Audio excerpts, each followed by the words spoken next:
Of mind channel में आपका स्वागत है। आज विशेष खबर में आपको हम अवगत कराने जा रहे हैं एक ऐसी महाविभूति से जिनका आध्यात्मिक प्रकाश आज भी पूरी दुनिया को अलौकित कर रहा है।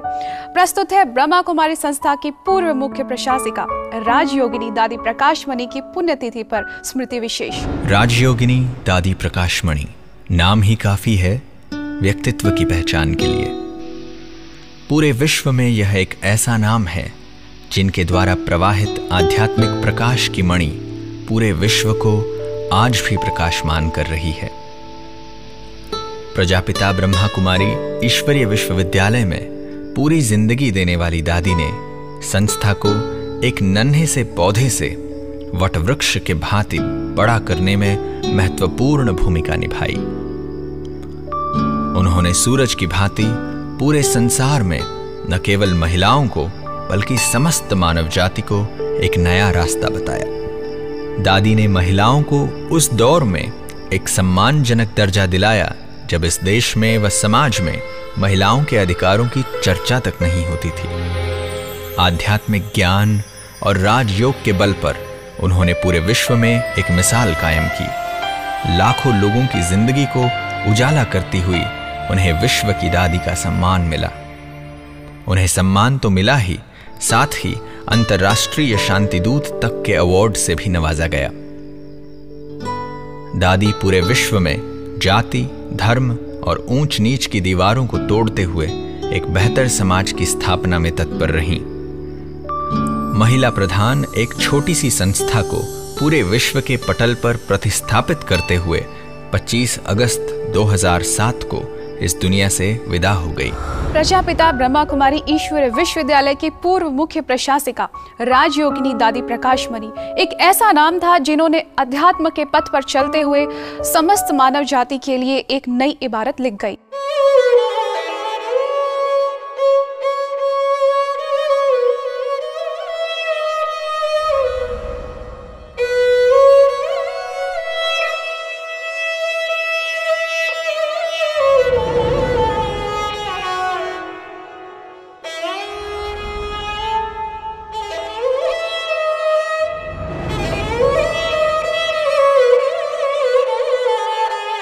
दादी प्रकाशमणि का जन्म सन 1922 में हैदराबाद सिंध में हुआ, जो अभी पाकिस्तान में है। उनका लौकिक नाम रमा था और बचपन से ही उनमें होवनहार बीरवान के प्रबल लक्षण दिखाई देने लगे थे। उनके पिता स्वामी गंगेश्वरानंद जी के शिष्य थे। वे व्यापारी होने के साथ साथ एक प्रसिद्ध ज्योतिषी भी थे। उन्हें यह पता चल गया था कि उनकी बेटी शादी नहीं करेगी और मीरा जैसी एक विश्वविख्यात साध्वी बनेगी। इसलिए उन्होंने कभी भी उसे भौतिक साधनों के प्रति आकर्षित नहीं किया। 8 वर्ष की उम्र से ही वह श्री कृष्ण की भक्ति में लीन रहने लगी थी। उसकी प्रतिदिन की दिनचर्या में पूजा पाठ आदि शामिल था।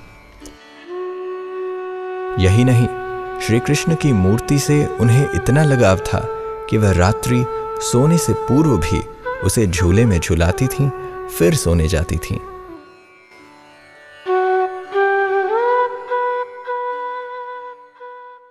दादी जी के अंदर सभ्यता और विनम्रता के भाव इतने प्रबल थे कि बड़ों का आदर करना और मीठे बोल बोलना उनके संस्कार में था। इसलिए परिवार के साथ स्कूल में भी कभी किसी की डांट तक नहीं खाई। सादगी और सात्विकता भी उनमें जन्मजात गुण थे। उन्हें श्री कृष्ण के साक्षात्कार की प्रबल इच्छा थी। दादी प्रकाशमणि जी यानी रमा को बचपन से ही श्री कृष्ण से मिलने की प्रबल इच्छा थी। इसलिए वह दिन रात उसकी भक्ति में डूबी रहती थी।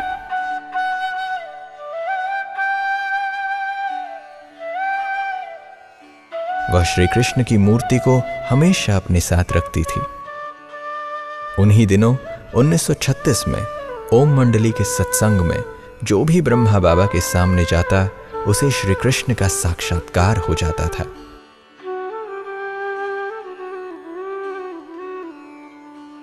श्री कृष्ण से मिलने की लालसा दादी को ब्रह्मा बाबा के समीप ले गई और वह अपनी सहेली के साथ सत्संग में जाने लगी। उस समय वह मात्र 14 वर्ष की थी यहीं से उनका रुझान उस सत्संग की ओर आरंभ हुआ जो बाद में ईश्वरीय मिशन का रूप लेता गया।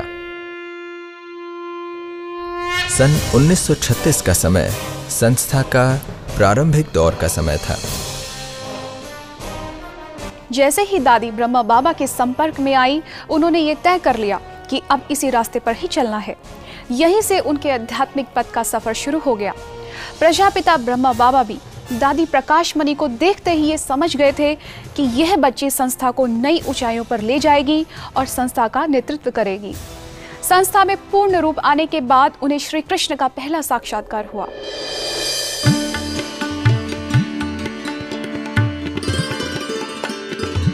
दादी जी अपने व्यवहार और कर्तव्य निष्ठता से हर किसी को आकर्षित कर लेती थी। बाबा के सानिध्य में उनकी त्याग और तपस्या गति को पकड़ने लगी। सन 1936 में एक दिन रमा जब अपने घर में सोई हुई थी, तभी उन्हें बांसुरी बजाते श्री कृष्ण का साक्षात्कार हुआ। यही नहीं, श्री कृष्ण के पीछे एक सफेद फरिश्ते को भी देखा। दादी को लगा जैसे कि मैं सत्यनारायण भगवान को देख रही हूं। अब वह धीरे धीरे ओम मंडली में रमती गई, जहां 14 वर्षों तक ब्रह्मा बाबा ने उनके साथ कई माताओं बहनों को इतनी गहन योग तपस्या कराई जो वे अंदर ही अंदर परिपक्व होती गई।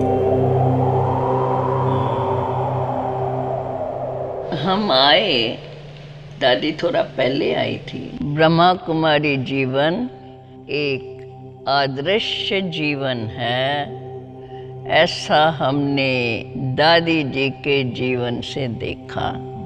दादी जी का दिव्य धारणा युक्त जीवन, उनकी मुस्कान अनेक ब्रह्मावत्सों को उत्साह उमंग भर देता था। सबसे पहले दादी जी ही बाबा के पास आई थी और शुरू से लेकर बाबा के साथ रही, जिस कारण जैसे बाबा चलाते रहते थे उसी प्रकार बाबा के जाने के बाद हम सबको ऐसे ही लगता था जैसे बाबा ही स्वयं चक्कर लगा रहे हैं।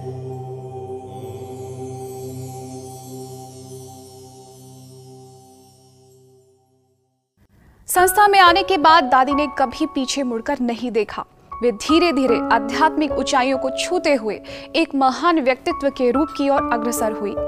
उनकी इस योग्यताओं के आधार पर पहली बार प्रजापिता ब्रह्मा बाबा ने सन 1954 में संस्था का प्रतिनिधित्व करने के लिए दादी के साथ संस्था का एक दल जापान दौरे पर भेजा, जहां उन्होंने द्वितीय विश्व धर्म सभा को संबोधित किया। ओम मंडली में आने के बाद बाबा ने दादी जी का नाम कुमार का रखा।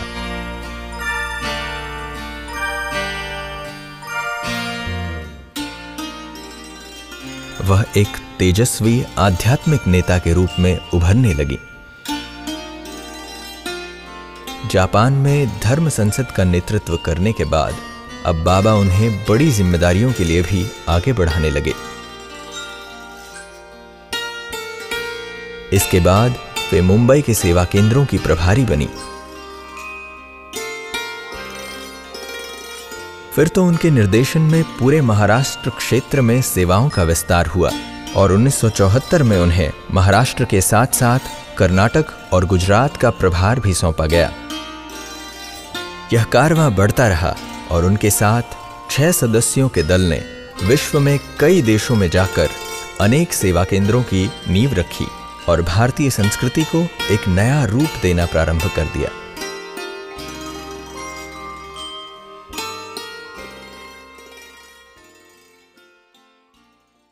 दादी जी मेरी माँ जैसी थी, जिसको मैं माँ थी, माँ जैसी क्या, जिसको मैं भूल नहीं सकती हूँ कभी भी। ये वही कमरा है जहाँ मेरी प्यारी दादी रहती थी और इसी कमरे से अनेक आत्माओं का कल्याण हुआ। हमें भी बहुत पालना मिली, बहुत प्यार मिला। दादी की प्यार भरी गोदी में खेले और जो भी आता था दादी जी उनसे मिलती थी, उसकी समस्या का हल करती थी, उनको प्रेम देती थी। आज भी हमको यही फीलिंग आती है, मेरी प्यारी दादी यहाँ ही बैठी है, यहीं पर है, कहीं गई नहीं है। और आज भी वो मेरे से बहुत दिल की बातें करती है और मेरे को बहुत प्रेरणाएं देती है। हर कार्य में उनकी गाइडेंस पर जैसे पहले करती थी वैसे अब भी मैं कर रही हूँ।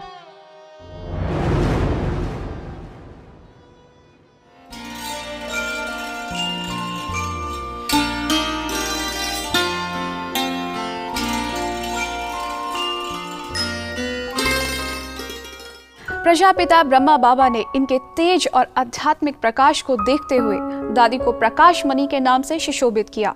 अब दादी परिपक्वता की पूरी ऊंचाइयां छू चुकी थी। ओम मंडली के सभी लोगों का सही तरीके से सार संभाल और उनकी दूरादेशी बुद्धि ने सहज ही उन्हें एक विश्व स्तरीय मंच पर लाकर खड़ा कर दिया। संस्था की पहली मुख्य प्रशासिका जगदम्बा सरस्वती ने सन 1965 में अपने पुराने कलेवर को छोड़ा। उसके बाद ब्रह्मा बाबा ने अधिकतर कार्यभार दादी प्रकाशमणि जी को देना आरंभ कर दिया। वह धीरे धीरे बाह्य और आंतरिक नेतृत्व संभालने लगी। दादी जी फिर देश भर में भ्रमण कर सेवाओं का कार्यभार देखने लगी।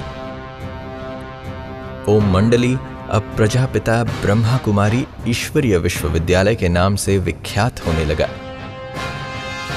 फिर तो धीरे धीरे संस्था के संस्थापक प्रजापिता ब्रह्मा की स्थिति भी उपराम होने लगी।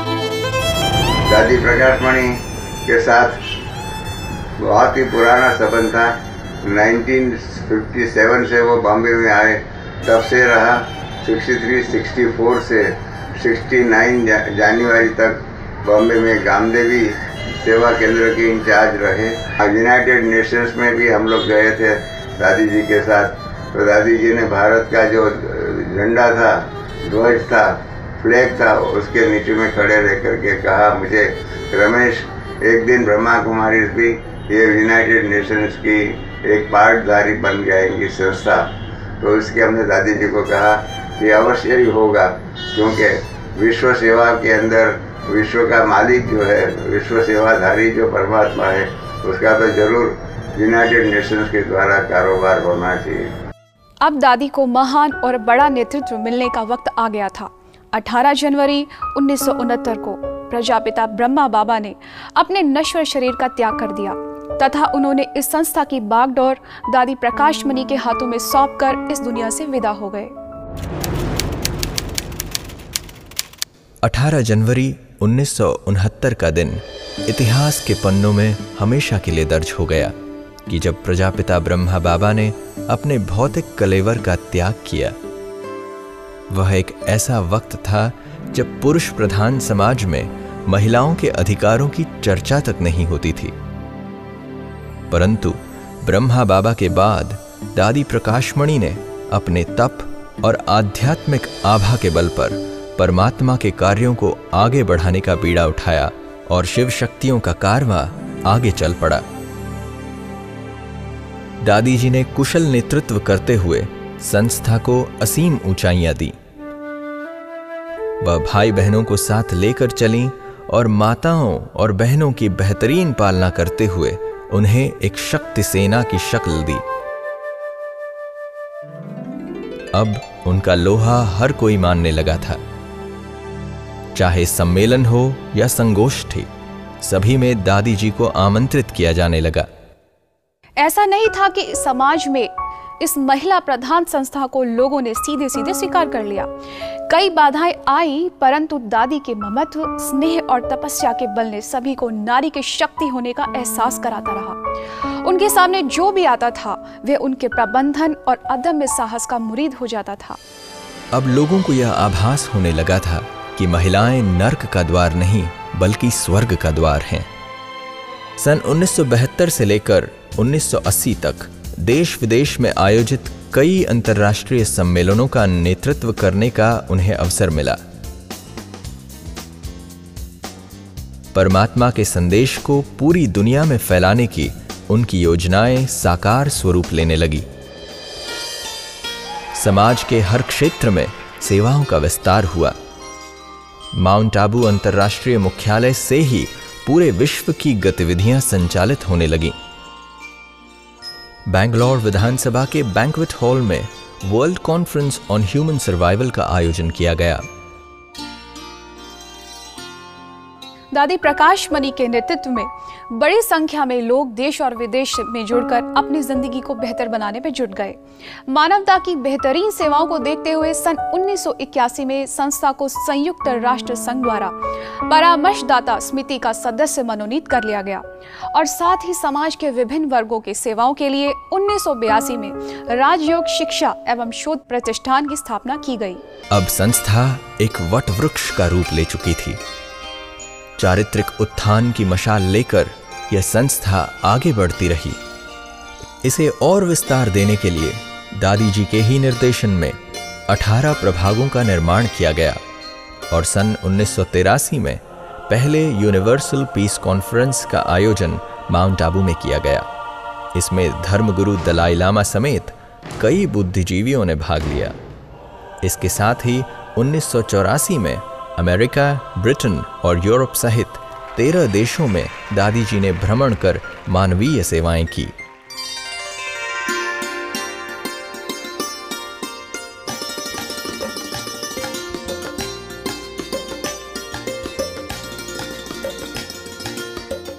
मैं कौन, मेरा कौन और मुझे क्या करना है, वो मैंने मीठी दादी से सीखा। अभी दादी दादी दादी दादी दादी कहे तो दादी के वंडरफुल बचपन से लेकर के दादी को देखा था। ज्ञान में आने के पहले भी दादी साधारण लड़की नहीं थी। जब बाबा की बनी तब से लेकर के दादी को दादी कहा। लंदन में यहाँ भी कहाँ दादी मुझे ऐसे बाकी पहन के बैठी है। वो फोटो बड़ा अच्छा, जब मैं फोटो देखती हूँ दादी मुझे ऐसे गले लगा के खड़े खड़े खड़े। लंदन में भी बगीचे में ऐसे प्यार कर रही थी। ऐसे फोटो जहाँ तहाँ देखा ही पड़ता है, पर फोटो तो फोटो है, पर अंदर जो भाषा ली हुई है वो तो दिल में अंदर छपी पड़ी है ना। अब संस्था अपने बृहद रूप को धारण कर चुकी थी।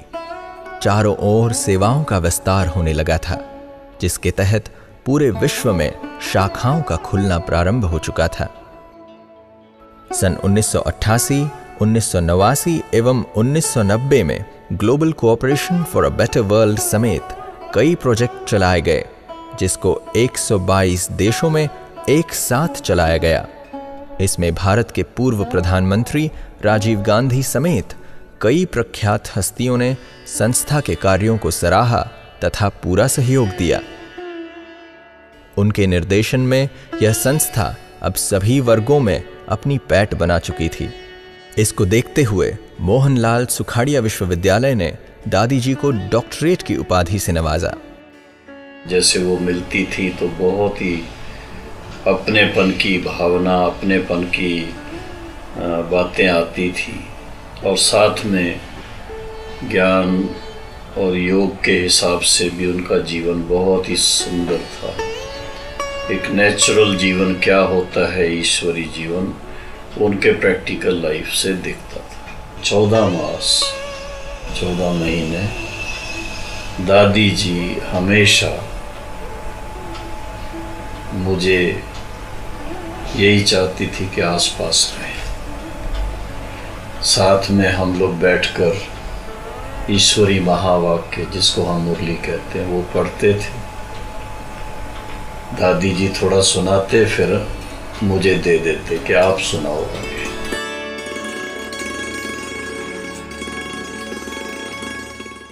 दादी प्रकाश मणि केवल आध्यात्मिक ज्ञान ही नहीं बल्कि समाज के हर तबके के लोगों की सेवा के लिए हमेशा तत्पर रही। चाहे वह सूखा हो या सर्दी, हर वक्त वे समाज की सेवाओं के लिए तरजीह देती थी। उन्हें चाहे बच्चा हो या बूढ़ा, हर कोई दादी के रूप में ही देखता था तथा अपना समझता था। दादी जी ममता की अवतार बन चुकी थीं। उनके सामने कोई भी छोटा या बड़ा नहीं था। जो भी उनके सामने आता वह उनका होकर रह जाता। जीवन में सुख का अनुभव करना है तो सर्व के प्यारे बनो। सर्व के, एक से क्यों बनो, सब के बनो। जो भी संबंधी मित्र लौकिक अलौकिक जो है, सर्व के प्यारे बनो, किसका वैरी नहीं, तो सर्व से जाते। उनके बोल और आचार व्यवहार बिल्कुल वरदानी हो चुके थे। वह जिधर भी निकलती उधर सद्भावना की ब्यार बह निकलती। चाहे गरीबों को कंबल बांटना हो या राहत चारा बांटना हो, सब दादी जी के सानिध्य में होने लगा। वह बच्चों के साथ बच्चा तथा बड़ों के साथ बड़ा बनकर कार्य करती थीं। वह कभी बैडमिंटन तो कभी क्रिकेट खेलकर लोगों का दिल जीत लेती थीं। दादी ने विज्ञान और आध्यात्मिकता को साथ रखते हुए व्यक्तिगत उन्नति में इसका उपयोग किया। संस्था ने अनेक ऊंचाइयां प्राप्त की। दादी का आध्यात्मिक प्रकाश पूरे विश्व को आलोकित करने लगा। यही नहीं, दादी 87 वर्ष की उम्र में एक फरिश्ता हो चुकी थी। दैहिक उपराम रहते हुए 25 अगस्त 2007 को अपने नश्वर शरीर को त्याग कर इस दुनिया से विदा हो गई। दादी प्रकाशमणि जी का आध्यात्मिक प्रकाश पूरे विश्व में फैलने लगा। वह पूरे विश्व की दादी बन गई। उनके सानिध्य में संस्था ने विश्व के 138 देशों में आध्यात्मिक ज्ञान के जरिए जाति, धर्म और सरहद की दीवारों को तोड़ा। इसके कारण कई प्रदेशों के राज्यपालों तथा मुख्यमंत्रियों ने उन्हें राजकीय सम्मान भी दिया। दादी जी को देख करके ऐसे वो प्रकाश की मणि चमक रही थी। ऐसा सुंदर हर्षित चेहरा था जो मुझे प्रेरणा आई कि मैं भी अपनी जीवन ऐसे बनाऊं।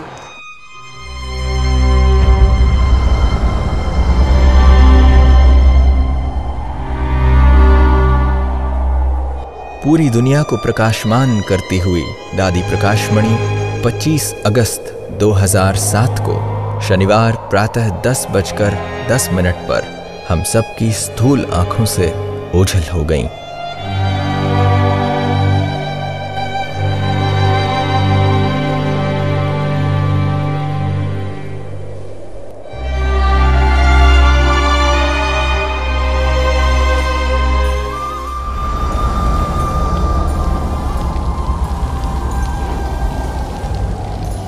आज भले ही वह साकार रूप में हमारे बीच में नहीं है, परंतु उनका मार्गदर्शन आज भी लाखों लोगों की जिंदगी में ज्ञान की रोशनी भर रहा है।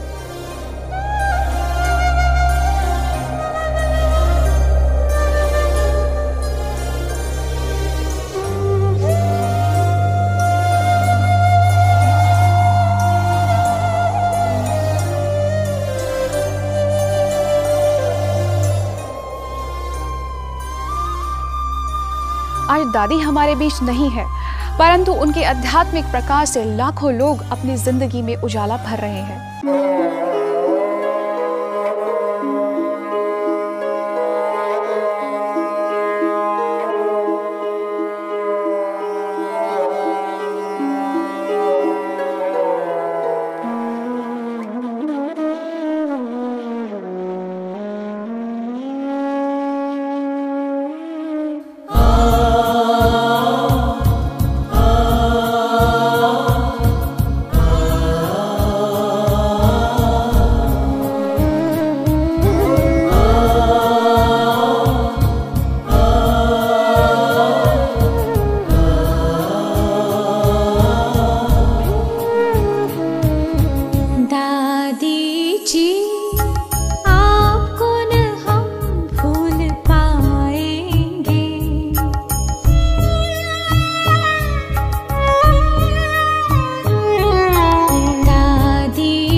जो साथ